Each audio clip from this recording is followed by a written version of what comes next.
नमस्कार दोस्तों, मैं हूं गंगेश पांडे। आपका मेरे चैनल पे स्वागत है। हम बात करने वाले हैं 26 जनवरी को एक बड़ा धमाका होने वाला है। अरे धमाका मतलब इकोनॉमी में, यानी इंडियन इकोनॉमी और यूरोप की इकोनॉमी में। क्यों? क्योंकि जो ईयू प्रेसिडेंट है वो बिग मैसेज दुनिया को देंगी और जो है वो अतिथि के रूप में वो भारत भी आ रही हैं। और ये एक ऐतिहासिक क्षण है। कैसे? क्योंकि यूरोप की जो संघ की जो अध्यक्ष हैं उर्सुला वॉन डेर, वो 2026 जो गणतंत्र दिवस होने वाला है उसकी अतिथि हैं। और यह जो है भारत और यूरोप के संबंधों में एक नया अध्याय जोड़ने वाला है। इस यात्रा का मुख्य उद्देश्य दोनों देश के बीच जो है एफटीए होने वाला है। एफटीए यानी फ्री ट्रेड एग्रीमेंट, जो कई सालों से लटका हुआ था, शायद अब हो ही जाए। बात करें तो हम ईयू क्या है, यानी यूरोपियन यूनियन क्या है। तो यूरोपियन यूनियन जो है वो 27 देशों का समूह है। यह यूरोप के 27 जो शक्तिशाली देश है वो सब आपस में राजनीति यानी पॉलिटिकल और इकोनॉमिक रूप से जुड़े हुए हैं। देखिए यहाँ पे आप मैप भी देख सकते हैं, सारे कौन कौन से देश है, चाहे पोलैंड है, जर्मनी है, यहाँ पे फ्रांस है। और ये एक आर्थिक महाशक्तियाँ भी हैं, यानी कई सारे देश मिलकर एक आर्थिक महाशक्ति बनाते हैं। और एकल बाजार यानी ये जो है ना, बिना किसी बाधा के सब आपस में व्यापार करते हैं, ये सारे यूरोप के देश। तो इनकी मार्केट जो भी देश पा गया समझ लो उसका चांदी चांदी है। और अगर हम भारत और यूरोपियन यूनियन के संबंध यानी रिलेशन की बात करें, तो भारत और यूरोपियन संघ जो है वो स्वाभाविक साझेदार हैं, यानी नेचुरल पार्टनर्स हैं। यानी दोनों जो है ना लोकतंत्र, कानून के शासन और स्वतंत्रता में विश्वास करते हैं। पिछले कुछ वर्षों में यह व्यापार से आगे बढ़कर रक्षा तक पहुंच गया। यानी जो पहले इंडिया और यूरोप के बीच ना सिर्फ व्यापार यानी ट्रेड तक होता था, अब दोनों के बीच जो है रक्षा तक मामला आ गई है, यानी कॉपरेशन डिफेंस में भी होने लगा है।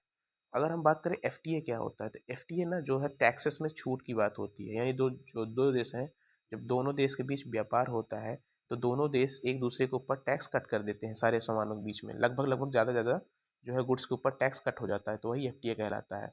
और इससे क्या होता है ना कि जो सामान है या सेवा है वो आदान प्रदान दोनों देश के बीच में बहुत आसानी से और सस्ता हो जाता है, जिससे दोनों देश के इकोनॉमी को फायदा होता है।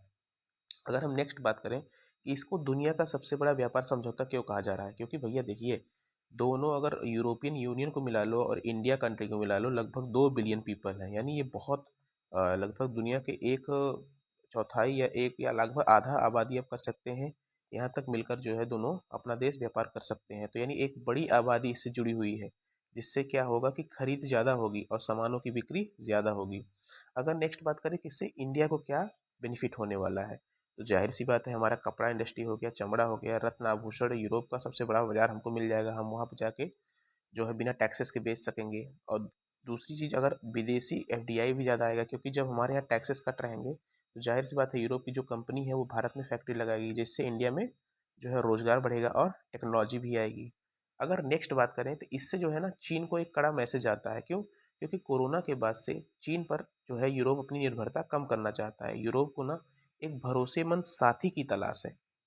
भारत जो है इसका सबसे मजबूत विकल्प है। यह चीन के जो है आर्थिक प्रभुत्व के लिए झटका है। क्यों? क्योंकि यूरोप चाहता था, कोरोना में बहुत कुछ देख लिया भाई, कि जो चीन के ऊपर निर्भरता करना ना उसके लिए खतरे से खाली नहीं है, इसलिए वो चाइना प्लस वन की रणनीति अपना रहा है। वो इंडिया के ऊपर निर्भर होना चाहता है। अगली बात करें कि जो है इसमें हमारा जो अमेरिका है या और जो पश्चिमी देश है उनका क्या इस एफटीए को लेकर नज़रिया है। तो जो अगर अमेरिका भी ये चाहता है कि भारत ना जो एक महाशक्ति बने, ऐसा इसलिए क्योंकि वो सोचता है कि जो एशिया का सेंट्रल पावर है सिर्फ चाइना में ना हो, वो डिवाइड हो जाए इंडिया और चाइना दोनों में, जिससे इन फ्यूचर कोई दिक्कत हो दोनों अपना देख लें। नहीं तो अगर सिर्फ चाइना ही महाशक्ति रहेगी तो अमेरिका को दिक्कत होगा, कल को वो हैंडल नहीं कर पाएगा। और दूसरी चीज़, वो संतुलन बनाना चाहता है भारत और यूरोपियन यूनियन के साथ अपनी पॉलिटिकल जो भी बैलेंस पावर हो जाए। ठीक।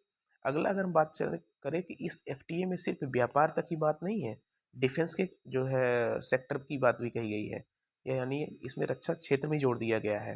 यानी जैसे राफेल डील, देखिए राफेल डील फ्रांस से ही हो रहा है और फ्रांस जो है यूरोपियन यूनियन का मेंबर है, तो मिल ही सकती है। और दूसरा, इससे क्या होगा ना, जब डिफेंस की बात हो जाएगी तो वहाँ की जो कंपनी है वो इंडिया में टेक्नोलॉजी शेयर करने के लिए राजी हो सकती हैं। चौथा, इसमें टेक्नोलॉजी शेयर होगी, मैंने आपको बताया ही। और जो आजकल बहुत ज़्यादा ग्रीन एनर्जी, जैसे सोलर एनर्जी हो गया, पवन एनर्जी हो गया, इस पर जो है यूरोपियन यूनियन और इंडिया मिलकर काम कर सकते हैं। और जो इस समय सबसे ज़्यादा चल रहा है एआई यानी आर्टिफिशियल इंटेलिजेंस, 5G तकनीक, दोनों में भारत के साथ जो है सहयोग कॉपरेशन बढ़ा सकता है यूरोप। तो इससे जो है ना इंडिया जो है डिजिटल महाशक्ति इन फ्यूचर बन सकता है। अगली बात करें कि जो इंडिया के जो भी स्टूडेंट है तो इनको आसानी से क्या मिल जाएगा, यूरोपियन यूनियन का वीज़ा। तो अगर यहाँ पे अच्छा स्किल सीखे हैं तो वहाँ पे जाके बढ़िया रोजगार पा सकते हैं और एक एक हाई जो है सैलरी पे वहाँ काम कर सकते हैं। माइग्रेशन और मोबिलिटी इस समझौते का मेन हिस्सा होगा, यानी अगर कोई इंडिया का स्किल लेबर है तो वहाँ पे जाके अपना यूरोप में काम धाम कर सकता है, बढ़िया एक सैलरी उठा सकता है। इससे भारत को जो है फ़ायदा भी होगा, क्योंकि रेमिटेंस वहाँ ज़्यादा आएंगे, ज़्यादा वहाँ से पैसे वो भेजेगा। और ये जो आने वाली 26 जनवरी ना, इसको इंडिया एक शक्ति प्रदर्शन के रूप में देखेगा। क्यों? इस दिन भारत अपनी जो है ना सैन्य ताकत, सांस्कृतिक विविधता दुनिया को दिखाता है, भाई हमारे पास क्या क्या है, सब कुछ जो है वहाँ पे दिल्ली में कर्तव्य पथ पर शो किया जाता है। और आपको ये बता ही चुका हूँ कि जो यूरोपियन यूनियन के अध्यक्ष वो आने वाली हैं, और दुनिया के लिए एक यहाँ से ना कड़ा संदेश जाने वाला है। क्यों? क्योंकि भारत अब केवल एक बाजार ही नहीं बल्कि एक विश्व शक्ति है, यानी ग्लोबल पावर है। यूरोप का भारत के साथ खड़ा होना यह बताता है कि भविष्य भारत का ही है।